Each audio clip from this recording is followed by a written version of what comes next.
సంతానలేమి సమస్యకు చక్కటి పరిష్కారం చూపిస్తున్న Riya fertility test tube baby centre CN hospital Kurnool.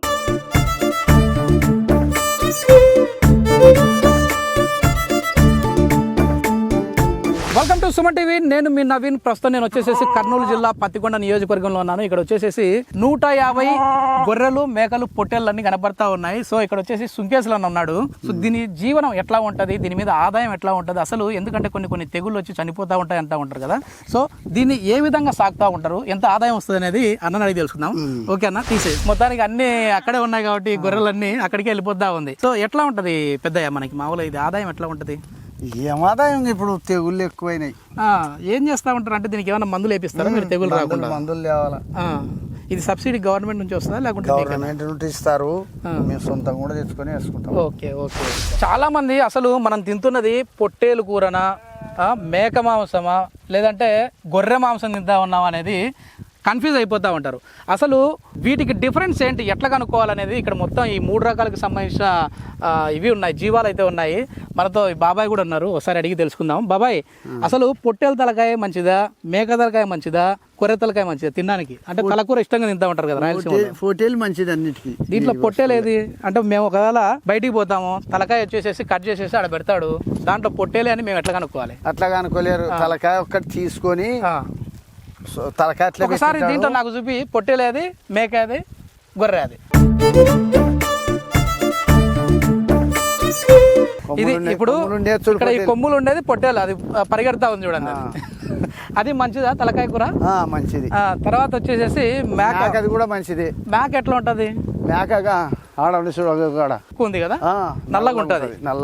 నల్లగా ఉంటది, బట్ట ఉంటది. దాంట్లో మేక మాంసం మంచిదేనా? మంచిది. మరి 33 చెట్లు తింటది కాబట్టి 33 చెట్లు తింటది అది. ఏది లేదనకుండా తింటది అది. ఓకే. అంటే అన్ని రకాల చెట్లు తింటా ఉంటది అది. ఓకే. దీంట్లో ఒకసారి అటు సైడ్ ప్యాన్ చేయండి. మేక అనేది ఈ బ్లాక్ ఉంది కదా, ఈ బ్లాక్ ఒకటి. తర్వాత అక్కడ చూడండి, అవి మేకపోతూ మేక.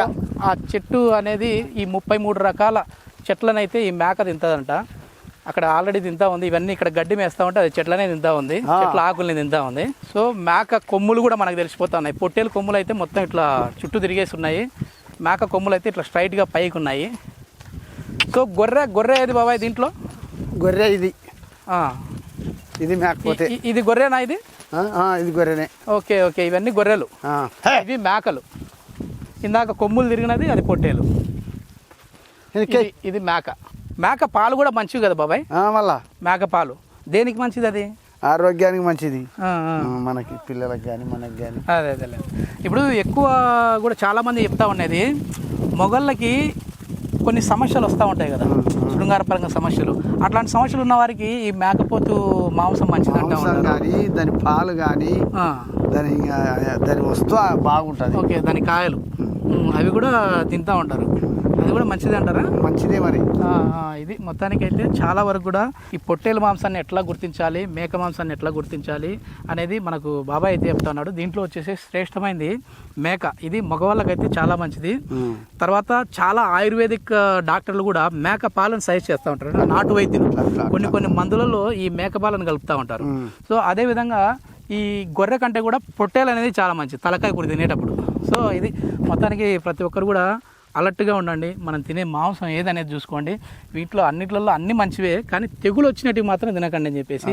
ఇప్పుడు మేము వచ్చేసేసి హైదరాబాద్లో ఉంటాం. మాకు వచ్చేసి అసలైన పొట్టేలు మాంసము, గొర్రె మాంసం, మేక మాంసం అంటే అక్కడ ఎవరికి తెలియదు. ఏంటంటే ఏదో ఒకటి కోసింటారు, పెట్టేసేస్తారు, బాగుంది దాన్ని తినేసేస్తారు, బాగాలేదనేటోళ్ళు ఉంటారు.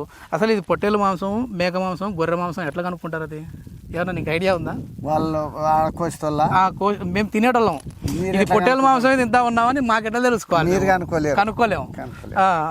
మీరు ఎప్పుడు కనుక్కుంటారు? మీరు ఎట్లా తెలుస్తుంది? మేము చూస్తాం కదా, చూసి కళ్ళారా పొట్టేలు కోసుకుంటాం, మేకను కోసుకుంటాం, మేకపోతులు కోసుకుంటాం, ఓకే, గొర్రెలు కోసుకోం. ఒరిజినల్ పొట్టేలు మేక అయితే టేస్ట్ బాగుంటుందా? మేకపోతే కానీ పొట్టేలు కానీ. ఓకే.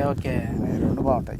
కోసిన తర్వాత అయితే కనుక్కోలేము. కూర కోసిన తర్వాత ఎవరైనా కనుక్కోలేము, మీరు కూడా కనుక్కోలేము. ఎంత ఆదాయం వస్తుంది దీంట్లో? ఎంత ఆదాయం వస్తుంది? ఏం ఆదాయం ఉంది? దాదాపుగా 150 పొట్టేళ్ళు ఉన్నాయంటాం కదా. ఎంత డబ్బులు ఇది దీని వాల్యూ అది అంతా అమ్ముతే ఈ సరకల్లా ఒక 15-16 లక్షలు వస్తాయి. నడుస్తా మాట్లాడదాం మళ్ళీ అయిపోతాయి. ఇది వచ్చేసేసి మొత్తం మీద నీకు ఎన్ని ఎకరాలు ఉంది? నాకు 8 ఎకరాలు. 8 ఎకరాలు ఉన్నా మళ్ళీ చెప్తా ఉన్నాం అంటే ఇది పై ఆదాయం అంతే కదా. ఇప్పుడు ఇన్ని పొట్టేళ్ళు ఉన్నాయా? 150 పొట్టేళ్ళు, గొర్రెలు, మేకలు ఉన్నాయి.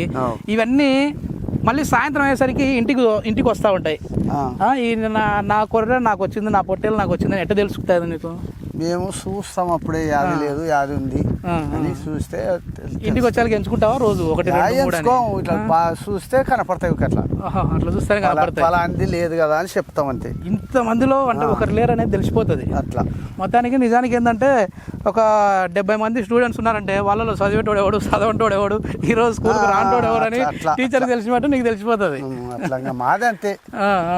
యాది పోయింది, యాది ఉంది, నిన్న యాది ఉండే, నిన్న ఆడ యాసంలో పేర్లు పెట్టినా దీనికి ఏం పేర్లే లక్ష్మీరా, దుర్గారా అంటే ఏమన్నా పలికేటట్టుగా అట్లేం లేదు. ఇప్పుడు మామూలుగా ఆటలు అట్లా జరుగుతూ ఉంటాయి కదా, ఆ ఆటలకు బాగా కొనుక్కపోతూ ఉంటారా పొట్టేళ్ళు? కొనుక్కోతారు. ఇప్పుడు మీరు మార్కెట్ ఎట్లా చేస్తారు దీన్ని? అంటే ఏమన్నా పశువుల సంతకి తీసుకొని పోయి అమ్మడం కానీ అట్లా చేస్తారా? జీవాల సంతకు కూడా పోతాం. ఎన్ని రోజులకి తీసుకుపోతావు దీనిలను? ఇవే 3 నెలల వరకు తీసుకో, 3 నెలలు దాటుతుంటే తీసుకో. ఇప్పుడు నేనే ఉండా బాబాయ్, నేను వచ్చేసేసి ఈ పొట్టేళ్ళ వ్యాపారంలోకి దిగాలనుకుంటా ఉండా. ఎట్లాంటి ఏ సైజులో ఫస్ట్ తీసుకోవాలి, ఎంత ఏ టైంలో అమ్మాలి? ఇప్పుడు నేను మేడ వినేసుకోలే ఆ సైజు అమ్మొచ్చు. ఆ సైజు అయితే అమ్మొచ్చు. ఇంకా మా ఊళ్ళో చిన్న చిన్న ఇవి తీసుకొని వచ్చినాం అనుకో అవి చనిపోతా ఉంటాయి కదా, అది నష్టం కాక రోగాలు వస్తాయి. పాలు తాగినవి అవి పాలు తాగకుండా ఎప్పుడు ఇబ్బంది అయింది అనుకో అప్పుడు తగ్గిపోతుంది. Okay okay. ఇప్పుడైతే దీని మేత ఏంది? ఇదేనా? ఇంకా ఇదే ఏంది లేదు. దానా ఏం పెట్టరు? ఏది అంటే మామూలు బరగొడ్లకి అట్లా వేసినట్టు ఇవి అవేం ఉండవు. మేము ఏది పెట్టాము అదే. Okay okay. మొత్తానికి చాలా వరకు కూడా అసలు చాలా హెల్దీ మేక కావచ్చు, పొట్టేలు కావచ్చు, గొర్రె కావచ్చు, ఇట్లాంటివి ఒరిజినల్గా దొరికితే చాలా ఆనందంగా ఉంటుంది. చాలా మంది తింటూ ఉంటారు.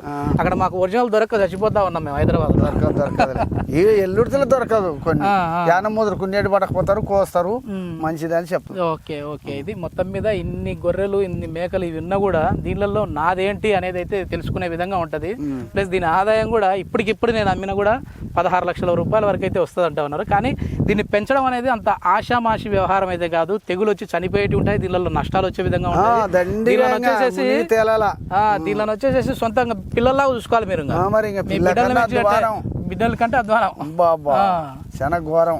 Okay okay. మరి ఎందుకంటే ఇంత కష్టం ఉన్న దీనిలోకి ఈ వృత్తిలోకి రావడానికి ఏమి కారణం? పోగొట్టుకోలేక అంతే. పెద్దలు నాటుంటాయి పోగొట్టుకోలేక. ఏంది వృత్తి? మామూలుగా మీ గొర్రెల పెంపకమా? అంతే. కురగొల్ల గొల్లలు అంటేనే ఇంకా వృత్తిపరంగా మన వృత్తి ఇది. ఇంకా అప్పుడు నుండి పిల్లలు ఏమైనా చదువుతా ఉన్నారా బాబాయ్? చదువుతున్నారు మన వాళ్ళు ఇద్దరు. మన వల్ల అంటే మీ కొడుకు కొడుకులు లేరు. కొడుకులు చదివేది అయిపోయింది, వాళ్ళు అన్నీ అయిపోయినాయి. Okay okay. ఇది మొత్తం మీద చాలా వరకు ఏంటంటే రాయలసీమ ఒకప్పుడు రత్నాల సీమగా ఉండేది, కానీ ఇక్కడ వచ్చేసేసి కరువు ప్రాంతంగా మారిపోతూ ఉంది. అదేవిధంగా జీవన విధానం కూడా మా తాతల కాలం నుంచి, తండ్రుల కాలం నుంచి వస్తూ ఉంది. దీన్ని అలవర్చుకొని వృత్తిని పోగొట్టుకోకూడదు కాబట్టి ఇవన్నీ చేస్తూ ఉన్నాం. దీంట్లో లాభాలు వచ్చేదానికంటే నష్టాలు కూడా ఉంటాయి, దాన్ని కరెక్ట్ చూసి పెంచుకునే విధంగా ఉంటుందని చెప్పేసి మనతో పెద్దగా చెప్తా ఉన్నారు. Thanks for watching. Thank you.